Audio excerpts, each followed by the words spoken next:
Bagaimana hukumnya adzan di dalam kuburan? Nah hadirin, kalau dalam kitab I'anatul Thalibin, di situ disebutkan dalilnya adalah qiyas. Karena dalilnya ini qiyas, kalau dikatakan nggak ada dalil hadisnya, oh iya, dalilnya itu qiyas. Qiyas kemana?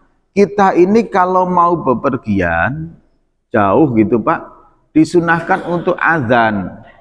Misalkan kita mau naik haji gitu kan, keluar dari rumah itu kan adzan Pak, disunahkan. Maka hadirin, ketika kita mau bepergian disunahkan adzan, dikiaskan ke situ, kita meninggal itu mau bepergian lebih jauh lagi, bahkan nggak akan balik lagi. Maka kemudian disitulah ada seremonial adzan, itu kias. Kalau dalam hadisnya nggak ditemukan. Selama ini saya nggak menemukannya. Tapi kalau mungkin ada yang menemukan hadisnya ya monggo, tapi saya belum menemukan dalil hadisnya. Itu adalah hanya cuma kias. Kemudian posisi qomat tetap qad qomati sholah, bukan qad qomatil qiyamah, itu nggak ada Pak. Itu malah melenceng jauh itu. Qad qomatil qiyamah itu. Mari segera kiamat itu kan nggak ada ya kan itu. Kiamat kok diajak kan itu Pak ya.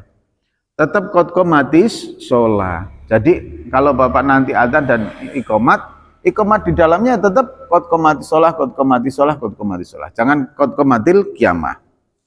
Itu dalilnya. Nah, kemudian cara memasukkan jenazah ke dalam liang lahat. Min ajli ro'sihi. Dalilnya itu seperti itu kalimatnya. Dari arah kepalanya.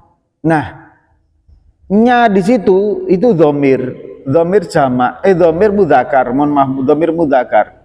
Bisa kubur, bisa laki-laki. Makanya hadirin, karena dhamirnya itu dhamir laki-laki, karena min ajli ro'sihi, dari arah kepalanya, maka hadirin masih beberapa penafsirannya itu berlaku. Ada yang menafsirkan dari arah kepalanya, berarti nya yang di situ dimaksud adalah kubur. Karena dhamirnya cuma satu, yaitu mudzakkar. Maka masuklah ke sini, mudzakkar itu laki-laki, Pak. Nah, min ajli ro'si, dari arah kepalanya, maka kepalanya jenazah ini masuk melalui dari arah mana? Dari arah kaki kubur. Tapi ada juga yang mentafsirkan min ajli ro'si berarti dari arah kepalanya kuburan. Jadi kemudian kakinya yang masuk duluan. Ya kalau kayak gitu sah-sah saja. Tapi ada juga yang kalau yang dari arah samping itu yang justru malah kita tidak menemukan dalilnya. Tapi itu bukan sebagai sebuah patokan yang patokan yang wajib gitu Pak. Enggak juga gitu. Nah ini aja sering dipermasalahkan. Ada yang jadi geger ini Pak, cara memasukkan jenazah ke dalam kubur ini sudah jadi hal yang berkaitan dengan ini saja sudah kemudian terjadi perdebatan.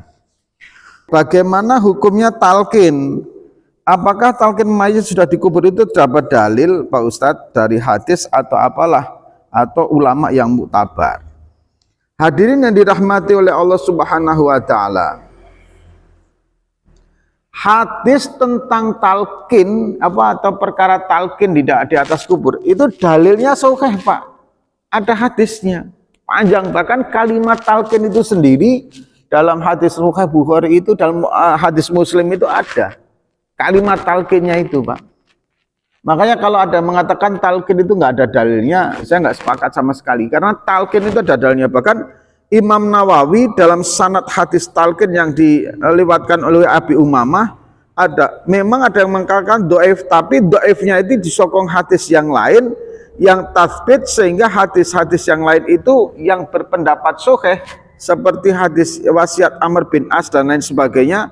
Maka hadirin kemudian Al-Qadhi Al-Mutawali sendiri pun berpendapat bahwa talqin jenazah itu hadirin yang dirahmati oleh Allah Subhanahu wa taala adalah sunnah. Ini kesimpulannya di situ. Jadi ada yang mengatakan hadis yang dhaif itu hanya dalam satu sisi. Dalam hadis-hadis yang lain kemudian mensokong sehingga kuatnya hadis yang dhaif ini menjadi hadis yang sahih. Sehingga Al-Qadhi Mutawali dan lain sebagainya sendiri hadirin yang dirahmati oleh Allah Subhanahu wa taala mengatakan bahwa menyatakan pendapat bahwa talqin itu hukumnya sunnah.